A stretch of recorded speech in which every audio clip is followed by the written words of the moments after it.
오늘 주신 본문의 말씀을 가지고 그리스도인들에게 믿음이란 제목으로 하나님 말씀 전하겠습니다.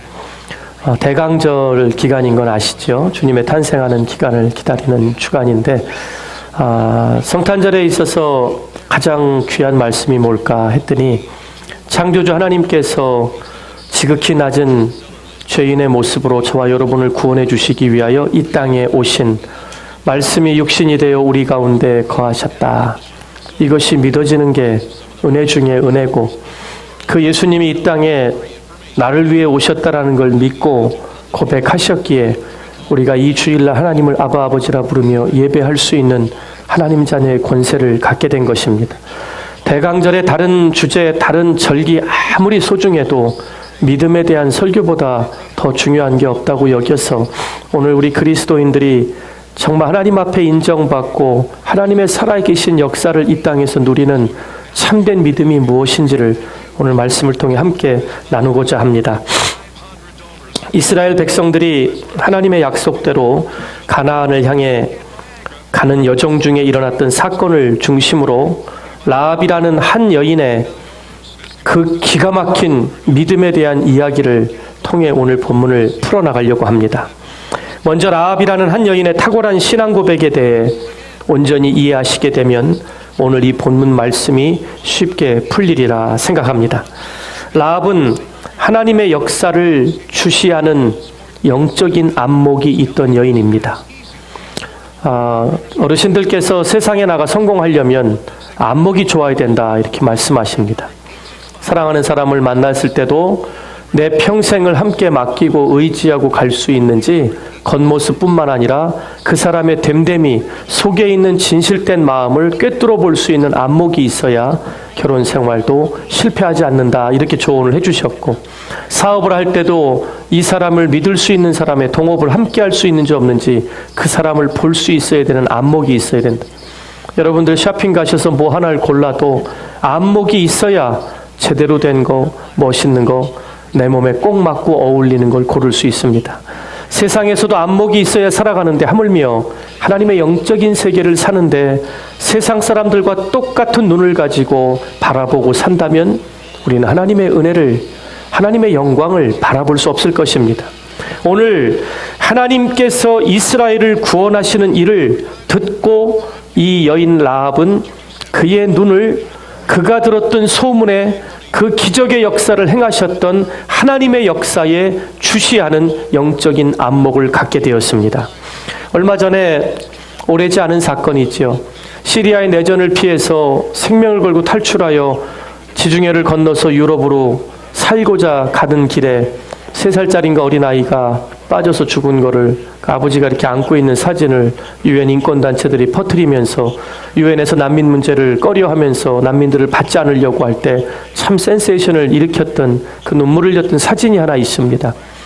우리 교회 토요일 날 오셔서 선교 보고를 해주셨던 이 난민들을 사역했던 제 매제 이중덕 목사가 그 요르단에서 그 사람들과 10년을 같이 있으면서 생명을 걸고 탈출하는데 그 여정을 꼭 하나님께서 애굽에서 가나안 땅으로 인도하시는 출애굽의 여정으로 빗대서 그들과 함께 걷고 자고 하면서 유럽까지 가는 여정을 다큐멘터리로 찍어서 우리 미국 교단에 한번 발표를 한 적이 있습니다. 그 가는 길이 얼마나 배가 고프고 춥고 힘들고 위험하고 어려운지 그 현장을 찍었는데, 요즘 같은 경우는 CNN 특파원이 따라다니면서 민족의 대이동, 그런 어려움을 겪은 것을 이렇게 다큐멘터리로 중계방송으로 중계를 합니다.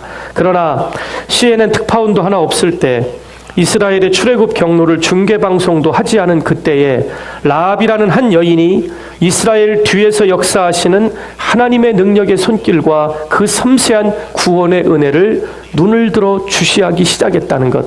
그래서 믿음은 하나님이 역사하시는 것에 내 영적인 안목을 주시하는 것, 거기서부터 시작된다는 것을 저는 오늘 이 말씀을 통해 배우게 됐습니다.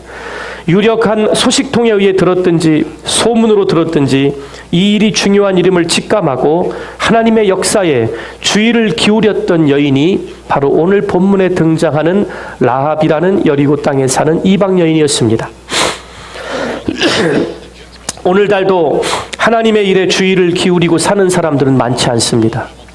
교회를 나오는 성도님들 중에서도 여러분들의 사업, 여러분들의 가정사, 여러분들의 취미, 여러분들의 일 때문에 얼마나 세상에 분주하고 바쁘게 살아가십니까? 여러분들 귀에 가장 많이 듣고 사는 것은 무엇입니까?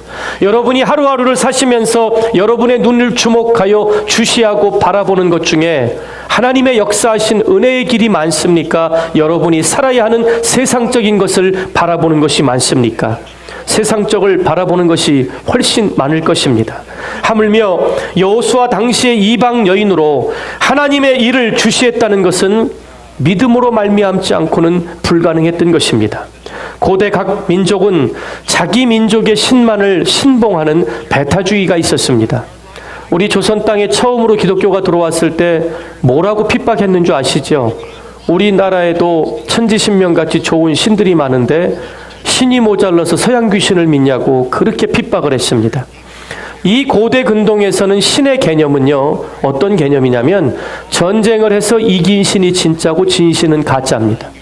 너네 가짜 신을 믿어서 졌다고 신까지 짓밟는 게 그 당시의 문화입니다. 여리고는 이방을 섬기는 땅이었고 가나안 땅이었지만 이방의 민족들이 터를 갖고 살던 곳입니다. 고대 근동이니까 눈에 보이는 바알과 아세라상은 분명히 있었을 것이고 강대국이었던 애굽의 영향을 받아서 태양과 이런 성신을 섬기는 온갖 종류의 우상을 붙들고 살았던 민족이었습니다. 어떻게 보면 예수님이 탄생하시기 전 약 1500에서 1600년 전에 여리고에 그것도 기생이라는 신분을 가지고 있는 한 여인이 지역의 신봉주의의 신을 벗어나 이스라엘의 여호와 하나님만이 하늘 위에 이 땅에서도 유일한 살아계신 전능자라고 믿는다는 것, 이것이 얼마나 큰 사건인지 돌아볼 줄 알아야 이 본문이 열리게 될 것입니다.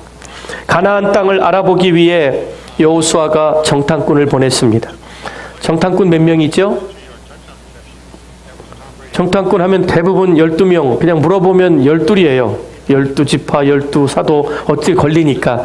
근데 여기는 가데스 바네아에서 보낸 거기가 아니라 이 여리고성의 첫 번째 가나안 정복 전쟁을 위해서 2명의 정탐꾼을 여호수아 장군이 여리고 땅에 보냅니다. 제가 여리고 땅을 직접 가서 밟아보기 전에는 이 말씀이 아무리 지도로 영상을 많이 봤어도 어떤 도시인가 이렇게 들어오지 않았어요. 선교사님이 저희를 데리고 철야 금식 기도를 하면서 모세가 하나님 앞에 마지막으로 저 가나안 땅 약속의 땅에 들어가게 해달라고 했더니 하나님께서 이 일로 다시는 나하고 이 문제로 거론하지 말라고 하나님께서 단칼에 끊어버리셨죠. 너의 삶이 족하다 해서 느보산에서 하나님이 모세를 부르셨죠. 그 자리에 올라가서 한밤중에 이스라엘 땅을 바라보면 요르단 땅에서 딱 불을 질러놓은 것 같이 환한 도시 2개가 보이는데 평지의 가장 큰 도시는 여리고고 왼쪽 산 꼭대기에 빛나는 곳이 예루살렘입니다. 요단강을 건너서 가나안 땅으로 진군하기 위해서 반드시 거쳐야 되는 요충지가 여리고 땅인데 이 땅이 어떤 땅이냐면 클레오파트라가 이집트의 마지막 여왕이었습니다. 클레오파트라 이후에 이집트가 완전히 무너지지요. 다른 나라와 힘으로 나라를 지킨 것이 아니라 외교력으로 명맥을 유지하고 있을 때 로마의 가장 강력한 장군이었던 안토니우스를 붙잡고 사랑하게 되지요. 그러면서 이 유대 땅이 얼마나 요충지고 아름다운 줄 알고 나를 사랑한다면 이 땅을 달라. 아마 약속을 했겠지요. 세상의 절반이라도 떼어주겠다. 그런데 그 땅을 도저히 떼어줄 수가 없어서 클레오파트라에게 선물로 줬던 땅이 바로 여리고 땅입니다. 얼마나 집터가 아직도 그 성터가 웅장하게 남아있는지요. 사케오가 올라갔던 돌 무화과 나무, 뽕나무라고 알려져 있죠. 뽕나무는 물의 근원이 있지 않으면 그렇게 올라갈 수가 없는데 평지에 그렇게 풍요롭고 아름다운 땅, 온통 수목이 우거진 땅을 전 본 적이 없을 만큼 여리고는 지금도 그랬지만 그 당시에는 보통 도시가 아니었습니다. 또 하나 여리고는 애굽과 아수르 저 일대에서 서로의 무역을 하려면 반드시 지나가는 요충지였기 때문에 장사하는 비즈니스맨들이 무역을 위해서 수도 없는 사람들이 드나들었는데 얼마나 조직이 잘 됐고 시큐리티가 잘 됐으면 2명이 들어왔는데 스파이인 걸 알아채고 왕이 그 스파이를 색출하라고 명령을 합니다. 어느 집에 있을 거라는 것도 알고 라합의 집을 수색하는 단계를 보니까 이 여리고란 땅은 보통 땅이 아니었습니다.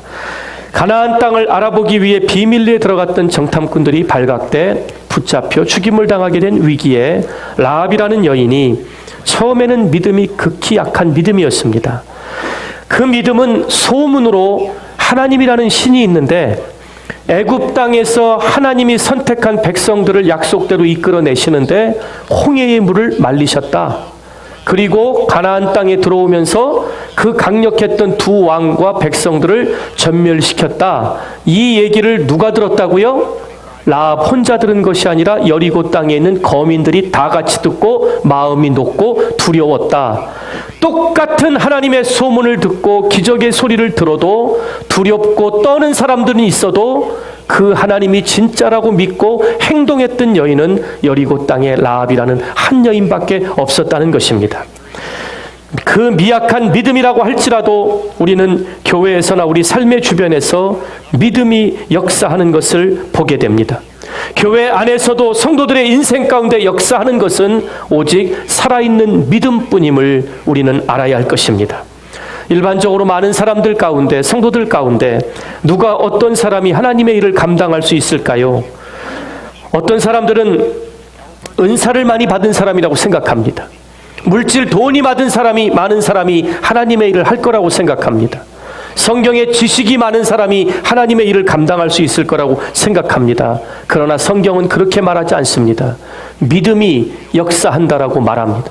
데살로니가전서 1장 3절에 보면 너희의 믿음의 역사와 사랑의 수고와 소망의 인내라는 말이 나옵니다. 그러니까 이게 대조를 이루죠. 믿음에는 역사가, 사랑에는 수고가, 소망에는 인내가, 이게 비례적으로 따라가지 않으면 잘못된 거라고 말합니다. 우리가 역사하니까 영어로 히스토리, 과거의 중요한 일들로 아는데 여기에 쓰인 원어는 work, 하나님이 현장에 일하시는 기적의 일을 말합니다. 그러니까 우리의 믿음이 진짜라면 우리 삶의 현장에, 믿음의 삶의 터전에 하나님과 동행하며 믿음으로 역사하는 말씀의 기적이 우리 삶의 현실로 나타나는 것이 진정한 믿음이라고 사도 바울이 데살로니가 교인들에게, 데살로니가 교인들이 핍박 가운데 예수님이 점점 안 오시고 하나둘 죽어가니까 너희들에게 잠자는 자들에 대한 비밀을 알려주겠다고 하면서 이 믿음과 소망과 사랑을 강조했던 데살로니가 교인들에게 쓴 편지에 가장 중요하게 다뤘던 게 뭐냐면 믿음은 하나님의 기적과 같은 역사가 반드시 역사해야 한다는 것입니다. 오늘 갈라디아서 5장 6절에 보면 그리스도 예수 안에서는 할례나 무할례가 효력이 없되 사랑으로서 역사하시는 믿음뿐이니라 이렇게 기록되어 있습니다. 먼저 믿었거나 유대인이거나 이방인이거나 할례를 받았냐 안 받았냐가 중요한 것이 아니라 우리의 믿음이 살아있다면 하나님을 사랑하는 그 열정과 하나님이 우리를 사랑하시는 그 기적이 삶에 드러나야 한다는 것입니다. 그러니까 우리의 믿음은 내 사랑하는 가족들, 내 사랑하는 교회 성도들, 내가 불쌍히 여기고 사랑해야 되는 영혼들에게 이 사랑을 줄 때 그 믿음의 역사가 현장에 일어난다는 뜻입니다. 믿음은 반드시 역사하게 되어 있습니다. 예수를 아무리 믿고 오래 다니고 교회를 다니고 직분을 맡았는데도 삶에 하나님의 기적의 역사가 없다면 야고보가 말한 대로 행함이 없는 죽음 믿음이라는 것을 우리가 받아들여야 할 것입니다. 여러분 모두가 살아 역사하는 믿음을 소유하고 계신지, 아니면 때가 돼서 또 교회 나와서 내 직분 때문에, 교인이라는 이름 때문에 나와서 한 주간의 예배를 드리고 있는 사람인지 오늘 철저히 점검해 보시기를 바랍니다. 그래서 믿음이 귀중한 것입니다. 오늘 본문 말씀이 우리에게 주시는 영적인 교훈은 크게 세 가지입니다. 첫째로, 믿음은 하나님 말씀을 듣는 데서 난다는 사실을 결코 잊지 않게 되시기를 바랍니다. 사도 바울이 그토록 가고 싶었던 로마에 먼저 로마에 편지를 보냈지요. 이 안질 때문에, 눈병 때문에 너무 힘들거나 간질 때문에 더디 오라는 사람에게 대피를 해서 로마에 편지를 보냅니다. 내가 조만간 로마에 갈 텐데 가기 전에 로마 안에서 주님의 재림을 기다리며 교회를 이루고 있는 형제자매들이 너무 보고 싶어서 그들에게 쓴 편지가 로마서지요. 근데 그 로마서의 가장 핵심 주제를 뽑고 또 뽑아도 믿음이더라고요. 근데 뭐라고 써 있냐면, 그러므로 믿음은 들음에서 나며 들음은 그리스도의 말씀으로 말미암았느니라. 어떤 성도님들이 목사님 저 믿음 좀 강하게 해달라고 기도해 주세요. 제가 기도를 안 해서 믿음이 없는 게 아니에요. 제가 선지자처럼 예언을 하는데요. 제가 지금보다 100배 기도를 더해도 여러분이 하나님의 형상이신 예수 그리스도께서 남겨주신 말씀을 듣고 붙잡지 않으면 누가 기도한다고 믿음이 자라지 않는다는 사실을 기억하시기를 바랍니다. 기도 부탁 전에 내가 해야 할 일은 하나님의 능력의 말씀을 듣는 것입니다. 성도의 승부는 무엇을 듣느냐에 따라 달라집니다. 마귀의 소리를 계속 듣는다면 믿음은 무너지고 말 것입니다. 하나님의 말씀을 들으면 믿음은 살아나게 될 것입니다. 우리 주변에서 흔히 있는 불신자들, 교회 안에서도 교회는 다니지만 부정적이고 믿음이 없는 사람들을 가만히 살펴보면 밤낮 불신의 소리들을 듣고 삽니다. 어떤 이야기를 들으면 하나님 말씀이 안 믿어지고, 어떤 이야기를 들으면 분노가 생기고, 어떤 이야기를 들으면 미움이 생기고 질투가 나고 시기가 나는 그런 말들이 있습니다. 중세시대에 정말 훌륭했던 두 형제가 예수님이 우리를 위해 그 고난과 고행을 겪으셨는데 우리가 세상에 이 편한 삶을 살 수 없다고 수도승이 돼가지고 요만큼씩 콩을 불려 먹고 그 배고픈 그 배를, 굶주린 배를 움켜잡고 배가 고파야 정신이 맑아진다고 주님의 그 고통을 잊지 않겠다고 모든 교회 성도들에게 존경을 받았는데 둘이 죽인다고 싸웠던 사건이 있었죠. 뭐 때문에 싸우는 줄 아세요? 마귀가 형제에게 네 형제가 가장 존경받는 수도승의 교부가 됐다라는 그 한마디의 시기가 나서 그토록 존경받던 주님을 따라가겠다는 수도승들이 죽이려고 서로 싸우는 걸 보면 마귀의 속삭임 하나에 무엇을 듣느냐에 따라 우리는 한순간에도 무너질 수 있는 존재들입니다. 여러분 어떤 이야기를 듣기를 원하십니까? 믿음의 사람이 되고자 한다면 반드시 여러분의 영혼을 소생시키는 하나님 말씀을 들으셔야 합니다. 믿음의 사람이 되고자 하면 확신의 말씀, 약속의 말씀, 능력의 말씀, 기적의 약속을 여러분 듣고 사셔야 합니다. 오늘 라합은 어떤 소문을 들었습니다. 하나님이 승리를 주셨다는 소문을 분명히 들은 것입니다. 이처럼 우리가 하나님의 말씀을 증거하지 않으면, 말씀이 들리도록 하지 않으면 세상 사람들이 하나님에 대해서 어떻게 들을 수 있고, 여러분이 기도하면서 말씀 붙들고 살았더니 하나님이 내 삶에 이런 은혜와 기적을 주셨다는 간증을 하지 않으면 어떤 성도들이 그 하나님에 대해서 기대를 갖고 더 듣고자 하기를 원하겠습니까? 하나님의 구원의 역사가 언제 나타나겠습니까? 많이 배우고 인격적으로 훌륭하다고 나타나는 것이 아니라 하나님의 말씀을 듣고 그 듣는 것을 믿음으로 받아들이고 믿음의 발걸음을 옮기는 현장에 하나님의 믿음의 역사는 반드시 드러나게 돼 있습니다. 사람들이 제대로 듣도록 하기 위해서 저와 여러분 그리스도인들이 해야 할 일이 무엇일까요? 십자가의 복음을 명확하게 증거하는 것입니다. 교회는 이민 생활이 힘들어서 외로워서 친구 사귀려고 나오는 곳이 아닙니다. 내 비즈니스에 조금이라도 도움이 될까봐 나오는 것이 아니라 어린아이들을 교육 때문에 조금이라도 유익을 받으려고 나오는 것이 아니라 내 영혼의 구원 때문에 복음을 듣기 위해 나오는 곳이 교회고 그 복음을 전하고 사는 것이 교회 성도들이 돼야 하는 것입니다. 우리는 말씀을 많이 들어야 사람이 변한다고 생각하기 쉽지요. 제가 조금 전 패러그래프에 잘 듣고 많이 들어야 된다고 했는데 어떤 사람들을 보면 수요일, 토요일 새벽 예배, 주일 예배, 옆교회, 남이교회, 용화다는 부흥엔 다 쫓아다니고 기도원까지 다 쫓아다니고 온갖 인터넷 말씀을 다 듣는데 어떻게 인간이 저렇게 안 변할까 정말 고민입니다. 답이 없어요. 제가 두 가지를 찾았어요. 일단은 하나님 말씀이 세상 소리보다 들릴 수 있도록 하나님 말씀을 아침 저녁으로 듣고 묵상하는 많이 들어야 되는 것도 반드시 필요하고, 듣되 제대로 들어야 한다는 것이 성경에 나오더라고요. 십자가의 복음을 명확하게 증거하고 복음의 능력을 명확하게 들을 수만 있다면 너무나 바쁘고 힘든 가운데 한 구절의 하나님 말씀을 들어도 그 말씀은 살아 역사하십니다. 허구한 날 변하지 않는 사람, 말씀의 능력이 없어서가 아니라 말씀 앞에 놓여 있지만 들을 수 있는 귀가 열리지 않아 들어야 할 것을 듣지 못하기 때문에 그렇습니다. 십자가에서 회개하고 오늘 내가 나와 함께 낙원에 있으리라. 얼마나 많은 하나님 말씀을 들었어요. 사형당하는 그 자리에서 주님에게 주님 오늘 당신의 나라에 임하실 때 나를 좀 기억해 주시겠습니까? 내가 오늘 나와 함께 낙원에 있으리라. 여러분 거지 소경 바디메오 이야기 아시죠? 눈을 못 뜨는 것도 억울한데 하나님 앞에 저주받고 태어나서 눈을 못 뜬다고 그들은 안진뱅이, 소경, 문둥병자들은 저주받고 태어나서 그렇다라고 믿었습니다. 하나님의 회중에 끊어졌습니다. 먹고 살기 위해서는 자리 차지하고 앉아서 한 푼 줍쇼 구걸해서 하루하루 입에 풀칠하는 사람들, 그게 바로 소경 바디메오였습니다. 그가 앉아있던 성전 미문에 얼마나 많은 사람이 지나다녔을까요? 가면서 무슨 얘기를 했겠습니까? 나사렛에 한 젊은 청년을 만났는데 12회를 혈루증으로 피가 끊이지 않던 여인이 뒤에 가서 슬그머니 옷을 만졌는데 병이 낫대더라. 죽은 자를 살렸대더라. 거라사 미치광이 광인의 귀신을 쫓아내셨대더라. 오병이어의 사건 들은 이야기를 하는데 이 소경이 딱 들은 게 성경에 보니까 두 가지더라고요. 그게 누구래? 이게 다윗의 혈통이래.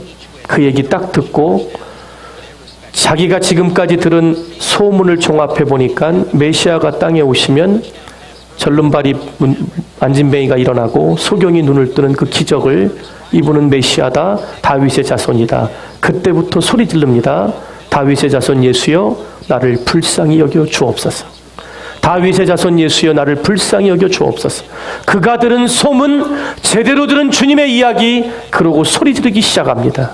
얼마나 시끄러웠으면 예수님의 제자들까지 입 좀 다물라고 꾸짖으니까 더 크게 소리 지르니까 예수님 귀에 들렸지요.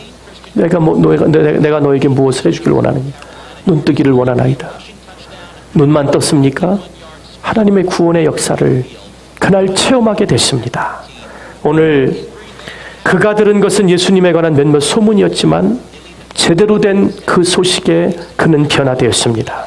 그러므로 성도는 하나님 말씀과 예수님에 관한 소식을 사람들에게 많이 들려주어야 합니다.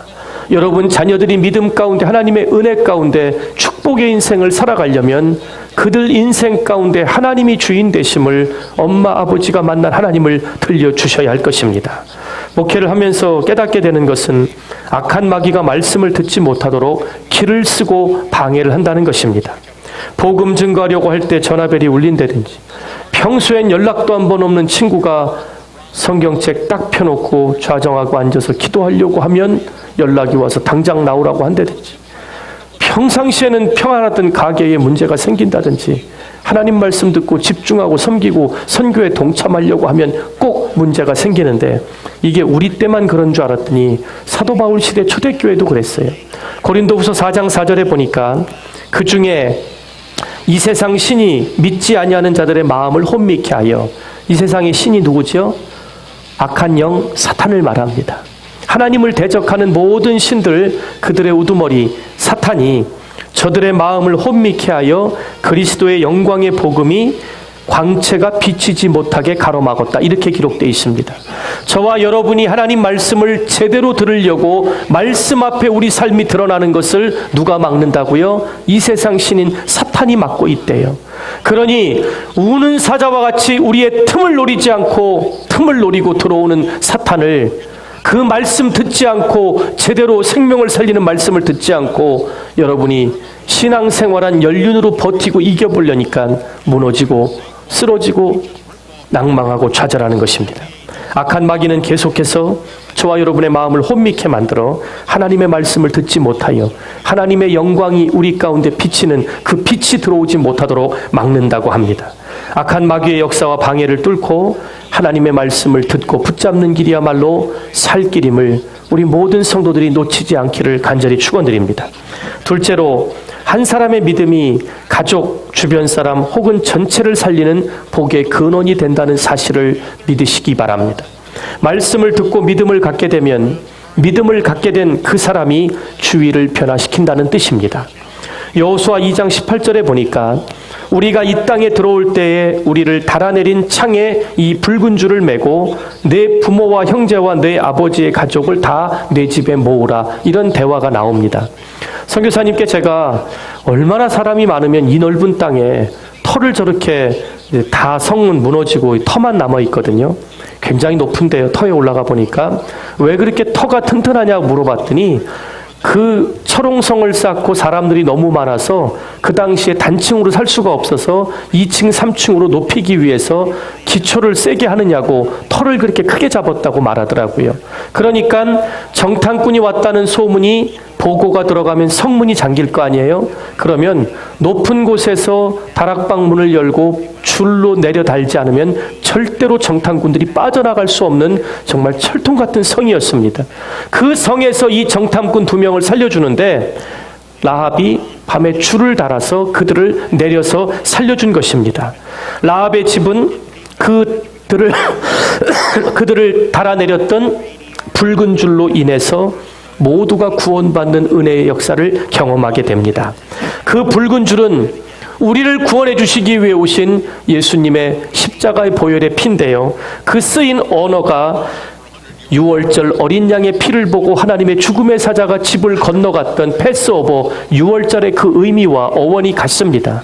단순히 그 정탐꾼들을 살려준 밧줄이 아니라 정탐꾼들의 생명을 구원해준 구원의 줄이 결국은 상징이 되어 라합과 그의 모든 가족들이 그날 여리고성이 무너지는 그날 구원을 받는 은혜를 입게 됩니다. 여호수아 6장 25절에 보니까 여호수아 장군의 말입니다. 여호수아가 기생 라합과 그 아비의 가족과 그에게 속한 모든 것을 그날 살렸더라, 이렇게 기록되어 있습니다. 많은 사람이 어두운 세상 힘들다고 절망스럽다고 말합니다.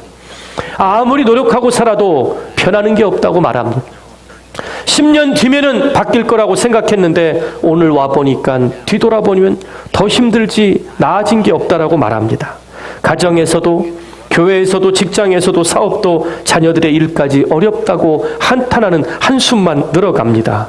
저는 이 잘못된 믿음 없는 의식이 문제라고 여러분에게 말씀을 드리는 것입니다. 그리스도인은 절대로 주변 사람이 아닙니다. 주변 머리 없게 살아가는 사람이 아니라는 것입니다. 우리는 핵심적인 믿음을 가진 사람들입니다. 주변이 어두워서 나까지 어려운 것이 아니라 나 때문에 잘못된 죽어가는 주변이 살아나야 되는, 여러분 하나 때문에, 여러분들 중에 온 가족이 여행을 가다가 차를 타고 가는데 갑자기 하늘에 성령님의 음성이 4명, 5명 가족에게 동시에 들려서 마음이 감동돼서 차를 돌려 우리 하나님 믿으러 가자 하고 예수 믿은 사람이 있으세요? 아무도 없을 거예요.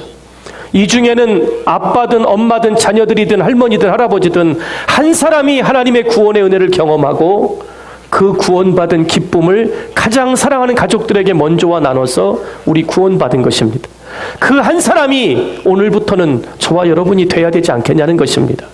힘들어하는 아이들에게 꿈을 심어주는 것도, 하나님의 살아계심을 증거하는 것도 여러분 한 사람으로부터 시작되기를 바랍니다. 여러분 때문에 여러분의 가정이, 직장이, 학교가, 사업이, 그리고 우리 교회가 영적으로 그리고 양적으로 질적으로 부흥하고 살아나는 은혜가 있기를 간절히 축원드립니다. 우리가 십자가를 붙들어서 우리 주변에 있는 타락한 사람들이 하나님께 나와 심판을 면하는 그 은혜를 나누는 복된 인생들이 되시기를 바랍니다. 제가 오늘 이 본문을 읽으면서 이 라합이 또 대단하다고 느낀 것도 참 다행이라고 생각했어요. 보통 저도 아들이다 보니까 이렇게 좋은 일이 있거나 위기의 순간 되면 나만 생각할 때가 많아요. 근데 딸들은 꼭 어려운 일이 생기든 기쁜 일이 생기든 자기도 있지만 가족들을 다 생각하더라고요. 이 라합 때문에 참 많이 살았어요. 그날 여리고 땅 다 죽었거든요. 라합 때문에 라합이 기르고 있는 양 한 마리, 강아지 한 마리 죽지 않고 다 구원을 받았습니다. 마지막 셋째로, 성도는 믿음의 걸음을 걷고 행동하는 믿음, 희생하는 믿음을 가져야만 한다는 것입니다. 라합의 믿음은 듣고 믿는 것에 그치지 않았습니다. 오늘날 교회가 문제가 뭐냐면 듣고 아멘하고 은혜 받았다, 기쁘다, 깨달았다, 여기까지는 많이 하고 삽니다. 그 다음 단계, 라합과 같은 희생의 단계로 나아가지 못하는 게 문제라는 것입니다. 그 믿음은 행동하는 믿음이었고 희생하는 믿음이었고 믿음의 걸음을 옮기는 믿음이었습니다. 라합이 평소대로 평탄한 환경 가운데서 하나님의 말씀대로 순종한 것일까요? 아닙니다. 그는 하나님 잘 몰라요. 들려오는 소문을 듣고 저들이 이 땅에 쳐들어오면 우리는 어떡하지? 다들 두려워 간담이 녹아있는데 역사적인 이야기, 소문의 이야기 다 듣고 보니까 그 애굽을 쳐서 애굽에 저 많은 하나님의 백성들이 이끌고 홍해에 물을 말리셔서 마른 땅으로 걷게 하신 분, 바산왕 옥과 시온을 다 죽이고 전멸시킨 분, 요단강을 건너서 이 앞에까지 왔는데 저들의 신은 하늘과 땅에 오직 살아계신 하나님이니 두려워 떠는 것만 갖고는 안 되니 내 생명을 걸고 그 들은 믿음의 소문대로 나는 반응하겠다. 그것이 바로 생명을 걸고 정탐꾼들을 숨겨주고 도망가게 한 것입니다. 오늘 집에 가셔서 마지막 24절까지 읽으시면 얼마나 라합이 디테일한 줄 아십니까? 내가 이렇게 줄로 달아서 성벽을 내려가게 해주는 걸로 끝나는 게 아니라 추격군이 가면 광야에 잡혀서 죽임을 당할 테니까 높은 곳에 가서 숨어 있다가 3일 동안 자기들을 추적하는 군인들이 포기하고 들어갈 때 너의 장군에게 돌아가라고 아주 구체적인 지시를 하며 이 약속을 어떻게 믿고 확인할 수 있는지 두 정탐꾼도 자신들의 생명을 걸고 약속을 하게 됩니다. 오늘 이 라합의 믿음처럼 적대적이고 두려운 환경, 정탐꾼을 숨겨준 것이 발각되면 자기뿐만 아니라 온 가족이 죽임을 당하는 그 어려움 속에서도 자기가 귀로 들은 하나님의 살아계신 역사를 나는 이제부터 믿고 살겠다는 결단이 이 정탐꾼에게 생명을 거는 걸로 나타난 것입니다. 제가 이렇게 얘기하면 우리 목사님이 라합을 참 좋아하나 보다 하고 오해하실 분들이 있어서 제가 신약에서 그 증거를 찾아드릴게요. 히브리서 11장이 무슨 장이죠? 예?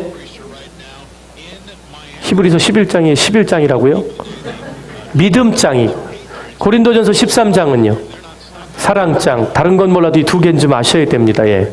히브리서 11장이 뭐냐면 히브리서 기자가 신약에 쓰여 있는 책인데 구약에 있는 모든 하나님의 사람들을 통틀어서 하나님이 살았다고 인정하는 믿음에 있는 사람들을 따로 불러서 적어놓은 책이에요. 여기 뭐라고 되어 있냐면 믿음으로, 안 썼으면 좋겠는데 직업을 써놨어요. 기생 라합은 하나님 앞에는 어떤 행위를 가지고 살았느냐가 중요한 게 아니라는 걸 보여준 거예요. 믿음으로 기생 라합은 정탐꾼을 평안히 영접하였으므로 순종치 아니한 자와 함께 멸망치 아니하였도다. 제가 여기서 얼마나 놀랐는 줄 아세요? 하나님이 우리에게 인정하시는 믿음은 뭐다? 순종이다. 성경이 증거하고 있는 믿음은 하나님의 말씀을 귀로 들었을 때 그 말씀이 살아계신 하나님의 역사라고 믿는다면 순종의 단계로 나아가는 행위를 보시고 순종이 있는 자는 구원을, 불순종하는 자는 멸망이라고, 그것이 바로 복음의 영생 구원의 은혜라는 것입니다. 오늘 이 말씀을 듣고 성경은 목숨을 걸고 희생한 라합의 행동을 가리켜 믿음이라고 말합니다. 그때 구원받은 라합이 여호수아 장군이 와서 모든 걸 정복했을 때 그 다음부터 어떤 마음을 가지고 살았을까요? 내가 들었던 소문을 믿었더니 하나님께로부터 구원을 받았으니 내 평생 나의 자녀들은 앞으로 그 하나님, 하늘에도 땅에도 오직 살아계신 신은 하나님뿐이시니 내가 그 하나님 뜻대로 살겠다. 그래서 예수님의 족보에도 직업은 기생이었고 성곽 입구에서 온갖 들어오는 사람들에게 술도 팔고 밥도 팔고 인생에 살아가기 위해 몸부림을 쳤던 한 이방 여인이 예수님의 메시아 탄생 족보에 룻과 함께 기록된 유일한 이방 여인으로 예수님의 족보에 기록된 은혜를 하나님이 주셨습니다. 기생이었고 인생이 힘들었든지 간에 하나님이 그에게는 예수님의 증조, 고조, 할머니 뻘 되는 그런 기적의 은혜를 주셨죠.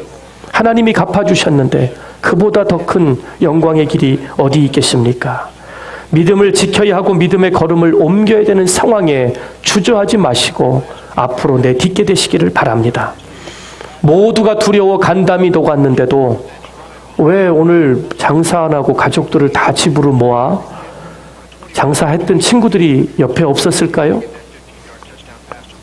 지금 여기 보니까 라합과 관계를 갖고 라합의 말을 믿고 그 집에 모여든 사람만 살았습니다. 그 외에는 짐승 하나까지 살지 못하고 다 죽었습니다. 그 땅에서 구원받았던 라합처럼 믿음의 걸음은 반드시 믿음 다음 단계인 순종이 있어야 한다는 것입니다. 오늘 세상과 타협하지 않고 주님의 말씀을 순종하기 위해 희생의 걸음을 걸으면 더 강하고 큰 믿음의 성장을 여러분 반드시 경험하게 되실 것입니다. 믿음의 성장은 곧 우리 삶에 큰 효과를 미치게 돼 있고 믿음은 살아 역사하는 하나님의 능력인 것입니다. 믿음은 걸음이며 희생이자 결단인 것입니다.